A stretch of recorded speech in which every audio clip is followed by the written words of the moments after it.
Bueno, el próximo de mañana en 8, martes 5 de noviembre, se van a llevar a cabo las elecciones en Estados Unidos. Mucho que decir, mucho. Empecemos contigo, Chucho. ¿Cómo estás viendo allá? Pues mucho que decir. Yo creo que empezando por ser la elección más cerrada que podemos recordar.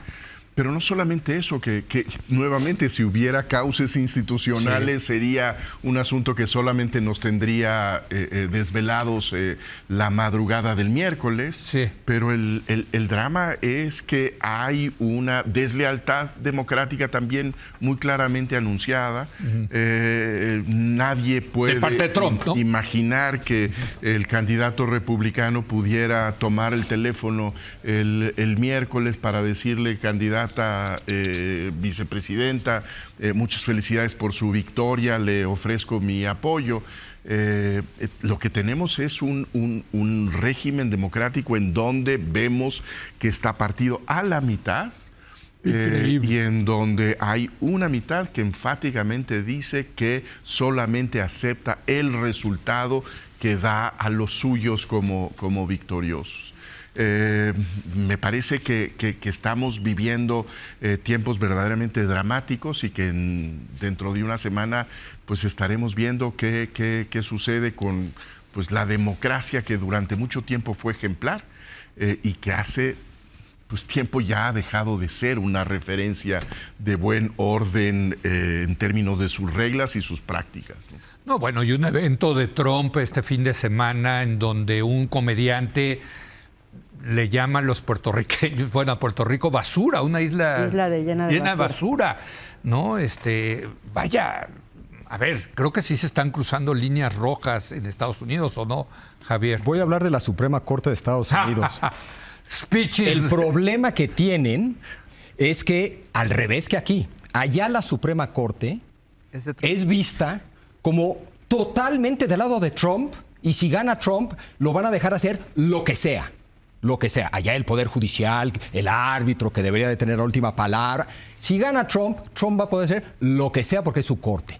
Y si no gana Trump y gana Harris, esa Suprema Corte va a seguir con la agenda de Trump, como ya lo hicieron durante Biden, prohibiendo el aborto. Ya Thomas dice que en una de esas también hay buenas razones para prohibir los matrimonios entre personas del mismo sexo. Es decir, esa es la Suprema Corte, es decir, cuando la gente dice es que la mayoría puede amenazar a la minoría. Allá, 9 jueces están amenazando a la mayoría.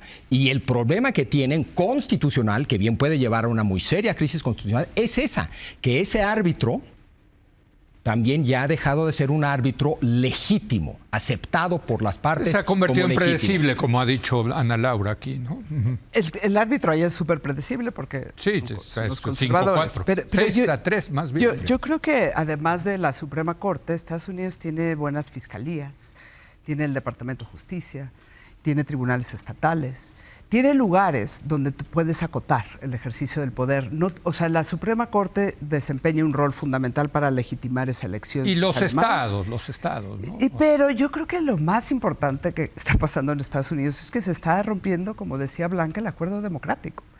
Y lo que dice Trump no se debería de decir, digamos, o sea, que se va a fregar a los migrantes, que le va a mandar el ejército a sus enemigos políticos, que lo más peligroso que tiene Estados Unidos son sus radicales de izquierda, o sea, es una cosa de descalificar a la contraparte, de perder los valores básicos del diálogo democrático, que eso es lo que se vuelve, y de eso no te salva un tribunal, de eso en ningún lugar te salva, y bueno, o sea, y la forma en que eso amenaza al mundo, no nada más a Estados Unidos, es lo que hace esa elección particularmente importante, digamos, porque no es solamente lo que Trump planea hacer adentro, además en un segundo mandato que ya está mucho más libre, va a ser mucho más radical que el primer mandato. Sí. Y yo creo que sí va a ser como está pasando en otras partes del mundo, pues el fin de las democracias, del fin de una era, digamos, el fin de una, si gana Trump, es el fin de una era en el mundo, digamos, porque va por los aranceles, va a cerrar fronteras, va a diluir un montón de los valores democráticos de cómo tratas a tus opositores y quiénes son las minorías. Ahora, eso no lo están viendo, me parece, los ciudadanos de Estados Unidos. Yo creo que veía la última encuesta del Times y Siena, en donde lo que les importa a los estadounidenses es la bolsa, el bolsillo, la economía y la migración. Y por cierto, en esos dos temas va adelante Donald Trump, ¿no? O sea, el estadounidense promedio lo que quiere es un presidente que le dé condiciones para una mejor calidad de vida económica, ¿no?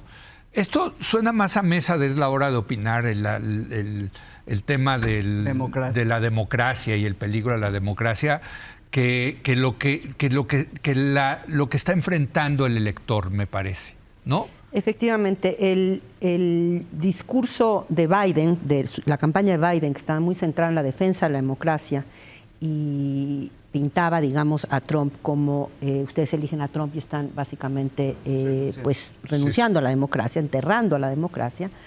En un primer momento con Kamala lo cambiaron porque se habían dado cuenta que no estaba jalando, justamente lo que tú dices. A los norteamericanos, todas las encuestas y los estudios así nos lo dicen. En primerísimo lugar está el tema del bolsillo, la cuestión económica a nivel personal, y le ha pegado fuerte, sobre todo la inflación. Ahí ha sido esto muy importante y ha contrarrestado algunos otros resultados que se observan en los números, datos duros de la gestión de Biden, que han sido favorables, digamos. La evolución del salario, por ejemplo, la evolución del empleo.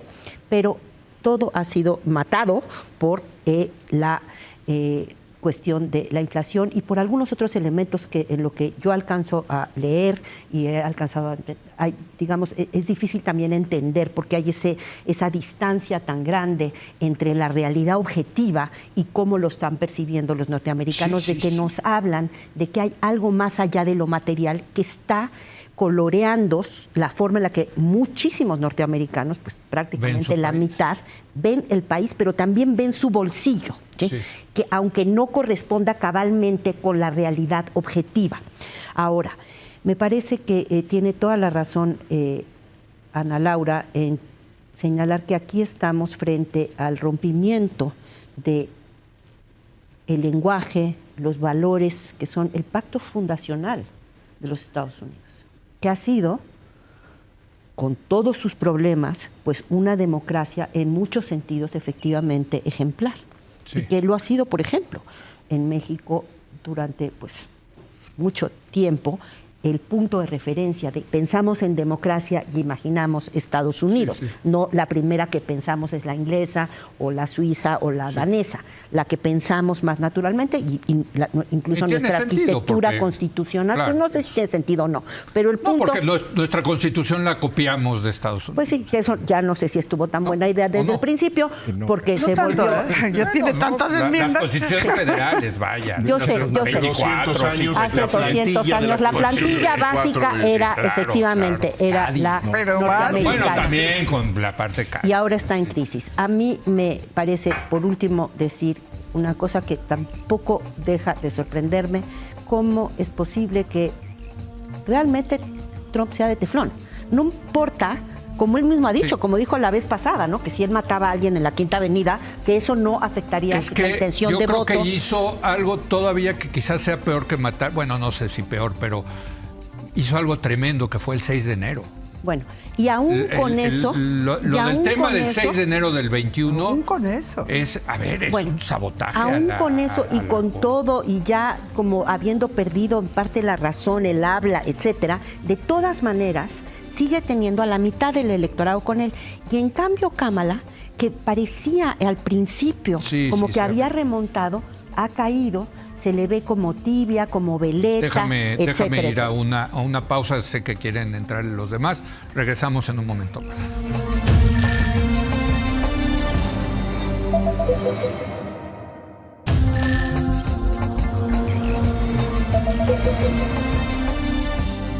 Estamos hablando de las elecciones en Estados Unidos. Chucho Silva Herzog. Estábamos diciendo, esta cosa de Trump Es increíble que sea candidato Donald Trump, pero te dice tanto también, Sí, Chucho. y yo coincido con lo que decía Ana Laura, que sí debemos ver el fenómeno de Trump con algunos precedentes. El precedente de Berlusconi yo creo que era también como muy relevante. Pero sí creo que el debate político contemporáneo está con referencias radicalmente distintas, que el nivel de exigencias es muy diferente al que podríamos nosotros imaginar, en donde la mentira tiene costos, el desprecio a los demás tiene costos en la imagen pública, la agresividad, la violencia verbal es sancionada por el electorado, y lo que vemos es que hay este proceso en donde el criterio de la identidad, en donde se mezclan tal cantidad de emociones públicas, hace pues justamente que se genere esta cápsula que hace a ciertos políticos, a ciertos candidatos totalmente inmunes a cualquier crítica, que les da ese teflón del que habla Blanca, y que pueden cometer cualquier barbaridad y no tienen una sanción. Entonces, creo que esta nueva era, digamos, de la vida política contemporánea nos arrebata, digamos, esta idea de que los procesos electorales son esos momentos en donde hay una gran deliberación, en donde se ponen a prueba los argumentos, el temple de los candidatos, y que finalmente pues hay ahí una razonabilidad que está en juego, ¿no? Y aquí son furias que, ya no hay pudor, ¿no? Yo creo que esa fuerza, el cinismo en la política contemporánea también resulta sorprendente y muy preocupante, ¿no? Y cómo le gusta a mucha gente, ¿no? O sea, el decir las cosas tal cual las piensa, ¿no? Exacto. Sin ningún filtro ético, sin ninguna consideración moral de ningún tipo, ¿no? Javier. Yo creo que Estados Unidos es todo menos, y nunca ha sido una democracia ejemplar, es todo menos una democracia ejemplar y nunca ha sido. Yo creo que precisamente una de las muchas maneras en que hay que entender a Trump es que es un producto, el más reciente, de las múltiples tensiones que siempre ha habido en Estados Unidos, donde siempre gana alguien sin resolver de fondo el tema. Desde los debates fundacionales entre federalistas y antifederalistas, pasando por la guerra civil y todo lo relacionado a la esclavitud y a los negros, y después el rol del dinero a finales del siglo XIX y principios del XX, y luego el New Deal. En fin, una y otra vez ha habido conflictos que hablan de enormes tensiones que no se acaban de resolver. Alguien gana en el corto plazo sin que se resuelva bien los temas que están ahí. Y yo creo que periódicamente afloran. En el caso de Trump tal vez afloraron dos al mismo tiempo. Y yo diría que uno de los actores claves en esta ruptura que vemos es la Suprema Corte, y en cierto sentido el Poder Judicial en general ha jugado un papel clave para entender esta más reciente hijo, lo que estás metida en mucha contra. A ver, finalmente es una democracia que no hubo un solo rompimiento, que fue la guerra civil, ¿no? Pero finalmente es una democracia que ha demostrado ser una fortaleza impresionante, Javier. Y que, un país que ha sido una fortaleza impresionante. Bueno, y parte tiene que ver su arreglo político, que sí ha sido, en términos de lo que era Europa en ese entonces, o América Latina o África, pues ejemplar en materia democrática. Cuando ya había monarquías, aquí en Estados Unidos había ya una democracia. Perdón. Verlo con los ojos del siglo XXI es muy diferente. Era una democracia Estados Unidos en el siglo XIX, pues comparado a lo que había en otros lados, claro que sí. Pero ¿era ejemplar? Claro que sí. Tan que era ejemplar que en muchos países nos los tomamos como ejemplo de federalismo, de democracia, de división de poderes, etcétera. Bueno. Sí. A mí me parece que lo que es atípico es lo violento y disruptivo que es Trump, versus otros candidatos y otros problemas. O sea, a mí me parece que la violencia con la que habla y descalifica y dice cosas que nunca había escuchado en la política norteamericana. Y yo no creo que hayan sido los tribunales. O sea, lo procesaron por acoso sexual con unas denuncias muy bien fundadas. Lo procesaron por los temas de la información que se llevó y luego regresó. O sea, a mí no me parece que ese poder judicial me parece que está aplicado. Y luego también procesaron al hijo de Biden. O sea, ahí abajo me parece que lo que hay son juicios sobre hechos que todos sabemos que sí ha hecho Trump. O sea, que no es inventado por la fiscalía ni le están armando delitos. Lo del 6 de enero está por verse. ¿Eh? Pero yo coincido contigo que la Suprema Corte norteamericana ha jugado un papel clave para apoyar a Trump, pero no para esta ruptura que vemos de la democracia norteamericana. Yo no se la adjudicaría centralmente al Poder Judicial como tal. Y yo recuerdo que el 6 de enero, vuelvo a traer del 2021, bueno, lo pudieron procesar constitucionalmente. El propio vicepresidente de Trump votó a favor de que Biden fuera el presidente de Estados Unidos. O sea, no se rompió el orden constitucional. La única vez que se ha roto el marco constitucional fue en la guerra civil. Es decir, que incluso que no, ¿eh? ¿Qué? O sea, hubo elecciones incluso durante la guerra civil. No, por eso, pero bueno, pero hubo un rompimiento del país, como se conocía, ¿no? Pero bueno, me quedan 30 segundos, querida.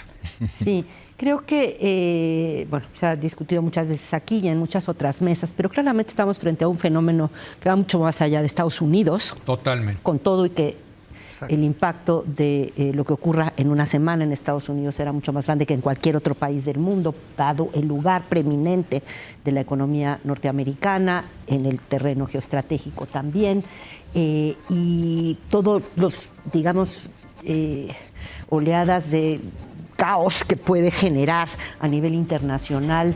Pero, ¿de qué nos está hablando esto? Yo creo, me gustó, tú decías antes de una palabra que me quedé con el de las furias. Parece la época de las furias, ¿no? Encarnadas en personajes como Trump o como Milei o antes como Berlusconi. Pero hay muchos de esos personajes, ¿sí? Entonces, cómo se ha ido procesando en diferentes maneras, pero claramente estamos, según yo, en la época de las furias. Muy bien. La semana que entra estaremos a un día y les voy a preguntar quién piensan ustedes que va a ganar, así que vayan pensándolo. Y no me digan es un volado. No, porque ya sabemos que va a ser un volado, pero pues ante el volado, Carlos. Ante el volado, ¿qué pensamos cómo va a caer la moneda? Gracias. Gracias. Y gracias a ustedes. Muy buenas noches.